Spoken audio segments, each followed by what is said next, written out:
Shalom, puji Tuhan, kembali bersama dengan kami dalam ibadah online, renungan online pada hari ini. Tapi sebelum kita mendengarkan firman Tuhan, mari kita tundukkan kepala, kita satukan hati dan kita berdoa. Mengucap syukur Tuhan untuk hari ini di mana kami boleh mendengar isi hati-Mu, karena kami tahu ketika Engkau berbicara kepada kami melalui firman-Mu, maka firman-Mu akan mengubah kehidupan kami. Dan kami juga percaya bahwa ketika kami membuka hati kami untuk menerima firman-Mu sebagai taburan benih yang akan ditanam dalam kehidupan kami, maka benih tersebut akan tumbuh sehingga membuat kehidupan setiap daripada kita akan mengalami berbuah. Berkati setiap daripada kami yang mendengar, berkati kami. Terima kasih Tuhan Yesus. Di dalam nama Yesus kami mengucap syukur dan berdoa. Amin. Puji Tuhan. Hari ini kita akan membahas mengenai kehidupan. Memang sangat menarik ketika kita berbicara mengenai kehidupan, karena banyak sekali arti atau cara mengartikan apa yang dinamakan kehidupan. Kenapa kita harus membahas mengenai kehidupan? Karena kita kembali kepada apa yang telah kita tahu di kitab Kejadian, awal daripada penciptaan manusia, di mana awal manusia adalah Adam dan Hawa. Kita semua tahu bahwa ketika Adam dan Hawa di Taman Eden dan mereka diberikan pilihan oleh Tuhan, mereka boleh memakan semua buah yang ada di Taman Eden kecuali buah dari pohon pengetahuan baik dan buruk. Dan ketika mereka memakan buah tersebut, maka mereka akan mati, kata Tuhan. Dan apa yang mereka lakukan? Ternyata Hawa dan Adam memakan buah tersebut sehingga mereka dikatakan yang dinamakan mengalami mati. Tetapi kenyataannya secara fisik mereka masih hidup. Kita akan membahas dari sisi Alkitab apa yang dinamakan kehidupan.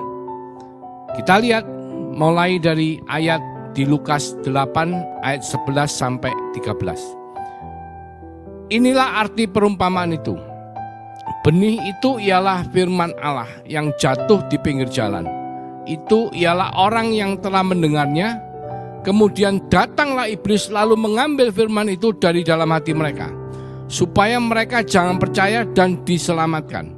Yang jatuh di tanah yang berbatu-batu itu ialah orang yang setelah mendengar firman itu menerimanya dengan gembira, tetapi mereka itu tidak berakar. Mereka percaya sebentar dan dalam masa pencobaan mereka murtad. Ayat 14 sampai 15. Yang jatuh dalam semak duri ialah orang yang telah mendengar firman itu dan di dalam pertumbuhan selanjutnya mereka terhimpit oleh kekhawatiran dan kekayaan dan kenikmatan hidup. Di sini ada kata-kata hidup ya, kehidupan hidup. Tapi bahasa Yunaninya pakai bios ya. Sehingga mereka tidak menghasilkan buah yang matang. Yang jatuh di tanah yang baik itu ialah orang yang setelah mendengar firman itu menyimpannya dalam hati yang baik dan mengeluarkan buah dalam ketekunan. Jadi kalau kita melihat di Lukas 8 ayat 14 dikatakan yang jatuh dalam semak duri ialah orang yang telah mendengar firman itu dan dalam pertumbuhan selanjutnya mereka terhimpit oleh kekhawatiran dan kekayaan dan kenikmatan hidup atau bios, sehingga mereka tidak menghasilkan buah yang matang. Jadi kehidupan di sini atau hidup di sini itu menuju ke arah fisik. Bahasa Yunaninya bios itu akar katanya dari biologi ya, biologi. Kita tahu biologi mengenai fisik kita. Jadi kita bicara mengenai kehidupan secara fisik. Memang kita hidup secara fisik, kita membutuhkan makanan, kita membutuhkan nutrisi, kita bisa menikmati kehidupan, mungkin menikmati makanan yang enak, menikmati banyak hal yang kita masukkan ke dalam tubuh. Bahkan kita juga bisa menderita kalau kita mengalami kesakitan dalam tubuh kita atau mengalami kesehatan yang kurang baik. Dan itu semuanya dikaitkan dengan kehidupan dari akar katanya bios. Jadi ini adalah salah satu bentuk kehidupan secara fisik, di mana setiap daripada kita tidak akan terlepas daripada itu. Bahkan Rasul Paulus mengingatkan kita untuk kita juga melatih badan kita.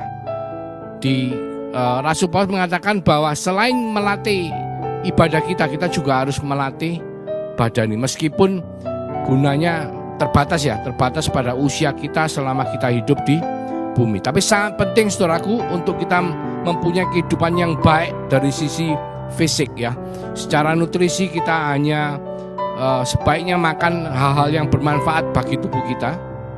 Meskipun di perjanjian baru mungkin secara halal dan haram Tuhan mengatakan bahwa segala sesuatunya kalau kita ucapkan dengan rasa syukur itu menjadi halal ya. Tapi bukan berarti berguna. Tapi yang dikatakan di sini adalah kehidupan itu supaya bisa menjadi baik. Itu adalah ketika fisik kita menjadi sehat, dan fisik yang sehat butuh memerlukan nutrisi yang baik juga. Sama seperti pada masa sekarang di mana masa pandemi.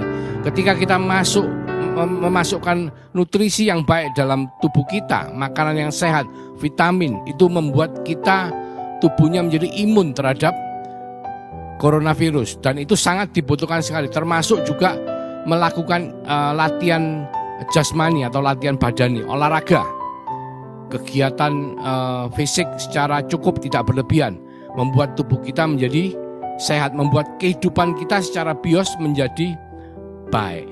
Jadi salah satu dari dimensi kehidupan dalam Alkitab adalah fisik atau jasmani, bios. Selanjutnya kita lihat di Matius 16 ayat 24 dan 26. Lalu Yesus berkata kepada murid-muridnya, setiap orang yang mau mengikut aku, ia harus menyangkal dirinya, memikul salibnya, dan mengikut aku. Karena barang siapa mau menyelamatkan nyawanya, dia akan kehilangan nyawanya.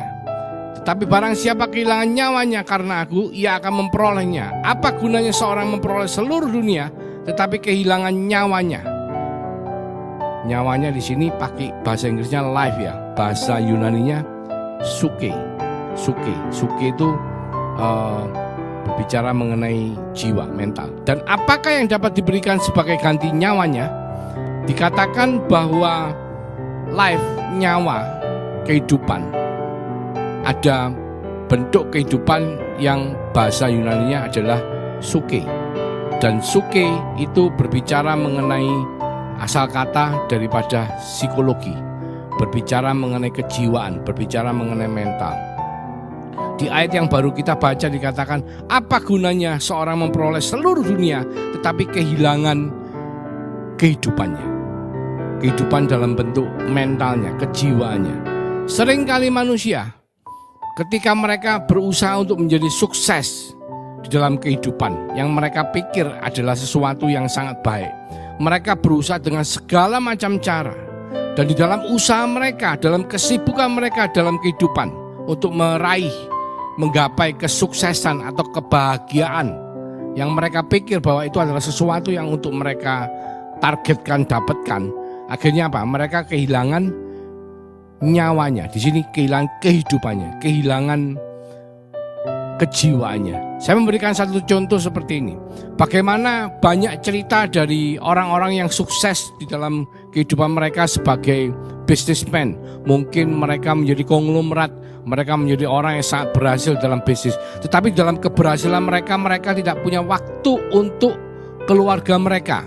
Sehingga mereka habis waktunya dalam pekerjaan, habis waktunya dalam mengurus yang menurut mereka menjadi ukuran dari kesuksesan atau kebahagiaan seseorang. Tapi mereka kehilangan kehidupannya. Dalam arti mereka tidak punya hubungan dengan keluarga mereka yang baik. Bahkan seringkali kalau kita melihat ketika mereka tidak bisa mengatur kehidupan mereka dengan baik, maka mereka mengalami kehancuran dalam rumah tangganya. Dan Tuhan Yesus mengingatkan setiap daripada kita, kehidupan yang kita salah satu kehidupan yang kita perlu perhatikan adalah apa? Nyawa kita, kejiwaan kita. Jadi bukan semata-mata berkat atau jasmani atau sesuatu yang kita pikir bisa membawa kita menjadi orang yang bahagia atau sukses. Itu adalah kehidupan yang seharusnya kita dapat. Tetapi sesuatu yang lebih daripada itu, kita juga harus memelihara nyawa atau kehidupan kita. Dalam arti kita harus memelihara kehidupan yang Tuhan percayakan. Bahkan di Matius 11 ayat 28-30 dikatakan begini, marilah kepadaku semua yang letih lesu dan berbeban berat, aku akan memberi kelegaan kepadamu. Pikulah kuk yang kupasang dan belajarlah padaku, karena aku lemah lembut dan rendah hati, dan jiwamu, di sini katakan jiwamu pakai kata-kata suke ya, akan mendapat ketenangan. Sebab kuk yang kupasang itu enak dan bebanku pun ringan. Jadi di sini kata-kata jiwamu itu adalah sama dengan kehidupan yang Tuhan katakan di ayat sebelumnya, bahwa jangan sampai kita kehilangan nyawa kita atau kehidupan kita untuk memperoleh sesuatu yang kita anggap penting. Nah, di sini kita lihat bahwa kejiwaan itu adalah bagian dari kehidupan yang tidak bisa diabaikan, saudara. Dan Tuhan mengingatkan setiap daripada kita, bukan apa yang kita dapat di luaran yang bisa membuat kehidupan kita menjadi baik, tetapi ketika kita datang kepada Yesus, kita mengenakan kuk yang daripada Tuhan, maka kita akan mendapatkan ketenangan, sebab jiwa kita akan mendapatkan kebahagiaan daripada Tuhan. Nah, lebih daripada itu, dikatakan ketika Adam makan buah pengetahuan baik dan buruk, dikatakan mereka mengalami kematian. Demikian pula setiap daripada kita yang belum menemukan kehidupan di dalam Yesus, maka kita semua dalam tanda petik adalah mati. Mari kita lihat di Yohanes 10 ayat 10 dikatakan begini, pencuri datang hanya untuk mencuri dan membunuh dan membinasakan. Aku datang, kata Yesus, supaya mereka mempunyai hidup dan mempunyai dalam segala kelimpahan. Hidup di sini bahasa Yunani pakai kata-kata zoe. Zoe, jadi divine life ya, keilahian yang telah hilang karena Adam jatuh ke dalam dosa. Jadi ketika Tuhan mengatakan mati kepada Adam dan Hawa karena mereka makan buah pengetahuan baik dan benar, maka mereka mengalami putus hubungan atau kehilangan keilahian mereka. Dan itu yang Tuhan Yesus datang ke bumi dan yang Tuhan tawarkan melalui pengorbanannya di atas kayu salib, melalui kebangkitannya pada hari ketiga, melalui meterai Roh Kudus bagi siapa yang beriman dan percaya kepada Yesus Kristus sebagai Tuhan dan Juru Selamat. Kehidupan yang dalam bahasa Yunani adalah zoe, keilahian. Yohanes 10 ayat 7 sampai 10 Tuhan mengatakan, maka kata Yesus sekali lagi, aku berkata kepadamu, sesungguhnya akulah pintu ke domba-domba itu. Semua orang yang datang sebelum aku adalah pencuri dan perampok, dan domba-domba itu tidak mendengarkan mereka.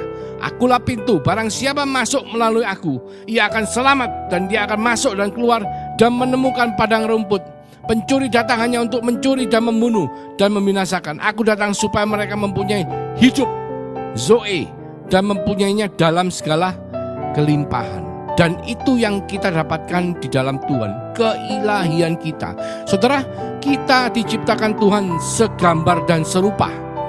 Jadi kalau bicara mengenai binatang atau ciptaan tumbuh-tumbuhan, mereka tidak segambar dan serupa. Mereka hanya punya bentuk wujud fisik, mereka punya nafas, mereka hidup beraktivitas, tapi mereka tidak mempunyai roh yang daripada Tuhan, tidak mempunyai keilahian atau keserupaan, gambar dan serupa dengan Tuhan. Dan itu yang membedakan manusia dengan makhluk ciptaan Tuhan lainnya. Bahkan dikatakan malaikat pun tidak segambar dan serupa seperti Tuhan. Sehingga apa, saudara? Sehingga kita bisa hidup di dua alam, alam roh dan alam nyata. Kalau Tuhan menciptakan di Kejadian 1 ayat 1, Allah menciptakan langit dan bumi. Langit dalam bahasa Ibrani samayim atau sorga, dan bumi earth ya. Jadi itu adalah bentuk dari alam yang tidak kelihatan, samayim, dan bumi, alam yang kelihatan. Nah, manusia hidup diciptakan Tuhan untuk bisa menempati dua realm yang tidak kelihatan atau spiritual realm, rohani, dan alam yang kelihatan atau di bumi. Tetapi karena kematian Adam di Taman Eden, ketika Adam tidak mematuhi perintah Tuhan dan memakan buah pengetahuan baik dan buruk, maka Adam mengalami kematian atau putus hubungan. Sehingga apa? Keilahian Adam tidak ada atau tidak terkonek sebagaimana semestinya ketika pertama dia diciptakan. Dan itu membuat setiap daripada saudara dan saya sebagai keturunan Adam, kita mengalami kematian. Dan dengan iman percaya kepada Yesus Kristus sebagai Tuhan dan Juru Selamat, maka Tuhan memulihkan hubungan itu sehingga saudara dan saya bisa mendapatkan keilahian kita kembali. Bahkan di Yohanes 14 ayat 6 dikatakan begini, kata Yesus kepadanya, akulah jalan dan kebenaran dan hidup, Zoe. Tidak ada seorang pun yang datang kepada Bapa kalau tidak melalui aku. Hanya melalui Yesus Kristus maka saudara dan saya bisa mendapatkan keilahian kita. Keilahian yang seharusnya menjadi bagian dari kehidupan kita manusia. Tetapi ketika kita tidak menemukan pintu, ketika kita tidak melalui jalan yang benar atau Yesus Kristus, maka kita tidak akan memperoleh kembali kehidupan atau Zoe yang daripada Tuhan. Saudara, kenapa ini penting sekali? Karena di Ibrani 8 ayat 5, Tuhan ketika berbicara kepada Musa, firman Tuhan mengatakan begini, pelayanan mereka adalah gambaran dan bayangan dari apa yang ada di sorga.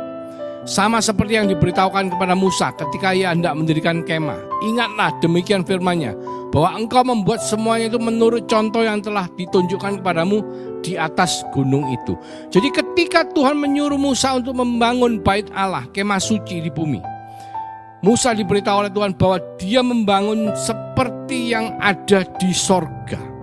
Jadi kita lihat bahwa bait Allah, kemah suci, yang dulunya adalah bait yang dibangun oleh Musa, itu dibuat seperti gambaran pelayanan yang di sorga. Dan itu hari ini saudaraku sudah berpindah, bukan lagi di Yerusalem, tetapi kemah bait Allah itu ada di dalam tubuh setiap orang percaya. Karena kita semua adalah bait-bait Allah, di mana Roh Allah tinggal di dalam kita dan membuat kita adalah gambaran dari pelayanan yang di sorga. Dan kita semua tahu di kemah bait Allah atau kemah suci yang kita lihat di gambar yang di depan kita, itu ada 3 bagian.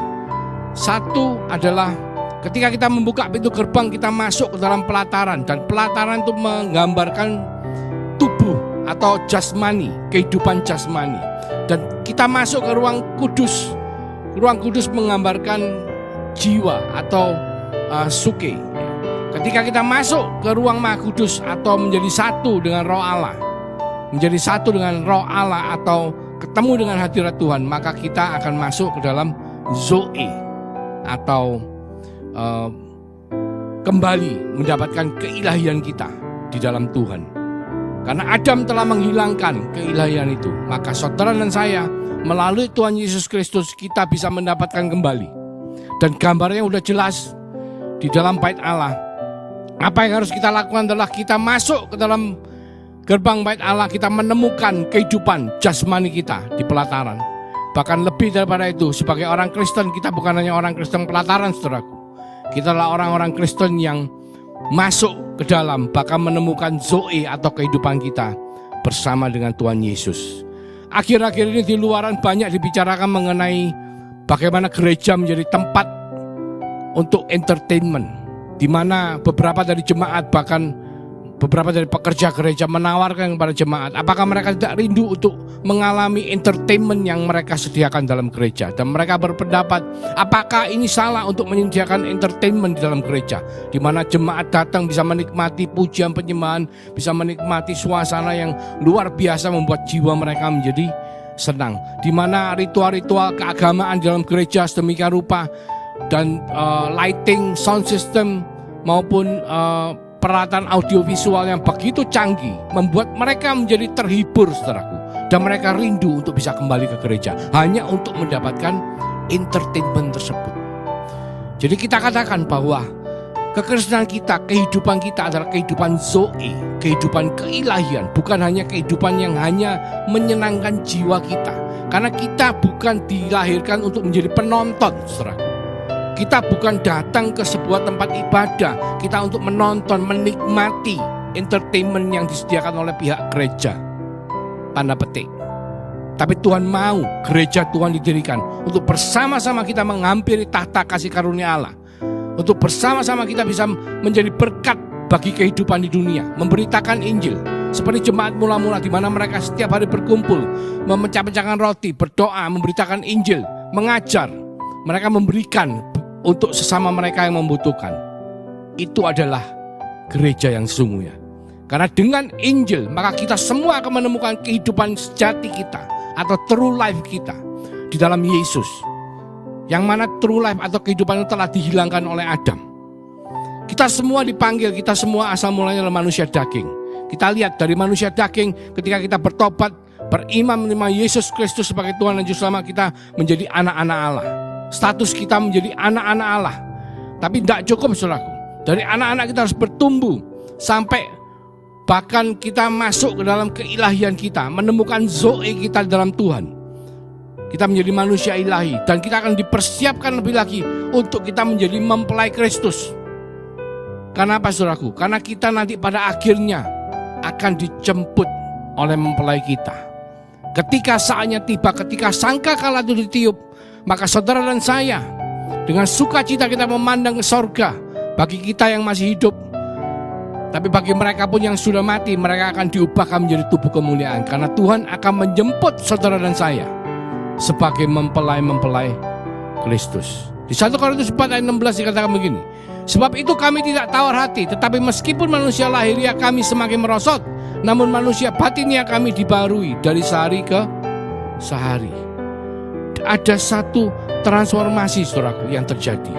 Dan Tuhan mau setiap daripada kita mengalami hal tersebut sampai kita mengalami zoe atau kehidupan sejati yang Tuhan sudah sediakan melalui kematian Kristus di atas kayu salib. Di 2 Petrus 1 ayat 3 dikatakan begini, karena kuasa ilahinya telah menganugerahkan kepada kita segala sesuatu yang berguna untuk hidup yang saleh oleh pengenalan atau epignosis kita akan Dia yang telah memanggil kita oleh kuasanya yang mulia dan ajaib.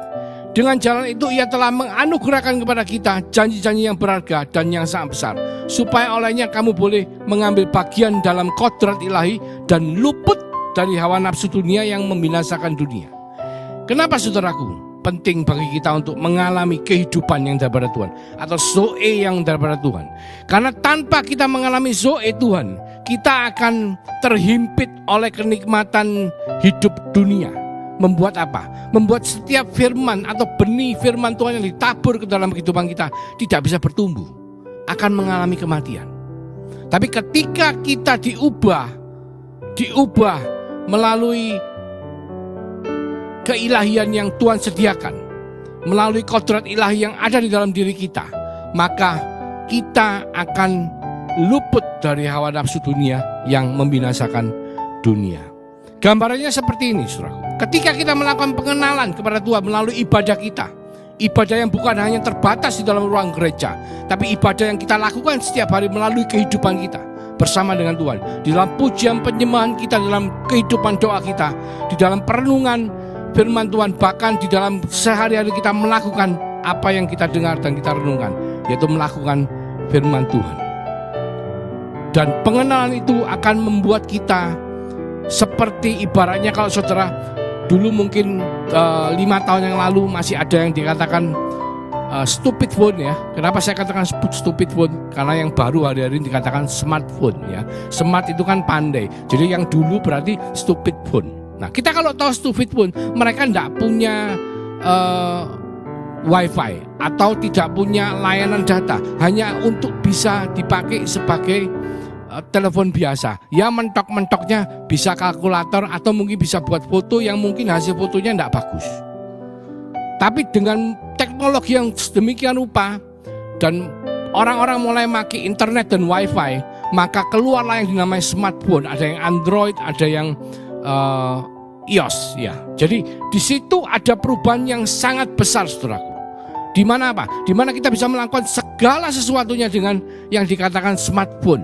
Kita bisa hidup dengan smartphone. Dalam arti begini, bahkan smartphone bisa bantu kita ngecek kesehatan kita, bisa membuat kita video, bahkan video ibadah online ini pun direkam dengan smartphone, saudaraku. Kita bisa membayar dengan smartphone, kita bisa transfer, kita bisa bekerja, kita bisa melakukan accounting, bisa melaporkan hasil usaha kita melalui smartphone. Tetapi satu hal, saudaraku, bedanya smartphone dengan regular phone atau stupid phone itu begini. Kalau stupid phone, smartphone tidak perlu terkoneksi dengan wifi atau layanan data. Sedangkan smartphone harus terkoneksi dengan Wi-Fi atau layanan data. Kalau smartphone tidak terkoneksi dengan Wi-Fi atau layanan data, maka smartphone itu menjadi regular phone atau menjadi stupid phone. Karena apa? Tidak bisa dipakai. Cuman bisa dipakai untuk mungkin foto ya, bisa kalkulator, bisa untuk telepon. Tapi untuk bekerja tidak bisa, untuk membayar transaksi di bank, untuk bikin laporan tidak bisa, saudara. Untuk komunikasi dengan banyak yang aplikasi yang sudah disediakan tidak bisa, saudara. Jadi sebuah smartphone harus terkoneksi dengan Wi-Fi. Nah, gambarannya seperti ini. Saudara dan saya diciptakan Tuhan itu seperti smartphone. Semua tanpa terkecuali. Tapi hanya orang-orang yang ketemu dengan jalannya, ketemu dengan pintunya, yaitu apa? Melalui iman kepada Yesus Kristus sebagai Tuhan dan Juru Selamat, maka Wi-Fi itu atau layanan data itu akan terkoneksikan. Sehingga apa? Kita semua bisa pakai feature atau keilahian kita. Kalau kita ngomong telepon, kita bisa pakai untuk aplikasi-aplikasi yang kita butuhkan. Tetapi kalau kita tidak terkoneksi dengan Wi-Fi, kita tidak mengenal Yesus Kristus sehingga kodrat ilahi kita bisa keluar, maka kita tidak ada bedanya dengan orang yang belum kenal Tuhan. Nah, sekarang yang menjadi evaluasi kita, kehidupan seperti apa yang kita jalani setelah kita ikut Yesus. Apakah kita seperti regular phone yang masih tetap regular phone, atau kita sudah menjadi smartphone yang sudah terkonek dengan Wi-Fi atau terkonek dengan Tuhan sehingga keilahian kita menjadi muncul. Sehingga kita bisa mengalami kehidupan atau zoe, kehidupan sejati yang Tuhan sudah sediakan untuk setiap daripada saudara dan saya. Demikian firman Tuhan untuk mengingatkan saudara dan saya, sudahkah kita mendapatkan kehidupan zoe yang Tuhan sediakan melalui kematiannya di atas kayu salib, kebangkitannya pada hari yang ketiga, dan meterai Roh Kudus bagi setiap saudara dan saya yang beriman dan percaya kepada Yesus. Mari kita tundukkan kepala. Kami mengucap syukur Tuhan untuk firman-Mu. Biarlah firman ini boleh termeteraikan dalam kehidupan kami, sehingga kami boleh mendapatkan penuh apa yang Kau sediakan melalui iman kami Tuhan. Bahkan iman pun Engkau yang memberikan kepada kita semua, supaya kita boleh mengalami kodrat ilahi kita, supaya kita boleh diluputkan dari hawa nafsu duniawi. Karena keilahian yang daripada Engkau akan menguasai kehidupan kami. Bukan hanya menjadi manusia-manusia ilahi, tapi bahkan Kau mempersiapkan setiap daripada kami untuk menjadi mempelai-mempelai Kristus. Terima kasih Tuhan. Terima kasih. Biarlah berkat yang Kau limpahkan dalam kehidupan setiap daripada kami boleh menjadi berkat bagi bangsa-bangsa. Mulai dari hari ini Tuhan, sampai Engkau datang yang kedua kalinya, bahkan sampai Maranatha. Kami semua yang percaya di dalam nama Yesus, kami sama-sama mengatakan amin. Tuhan Yesus memberkati.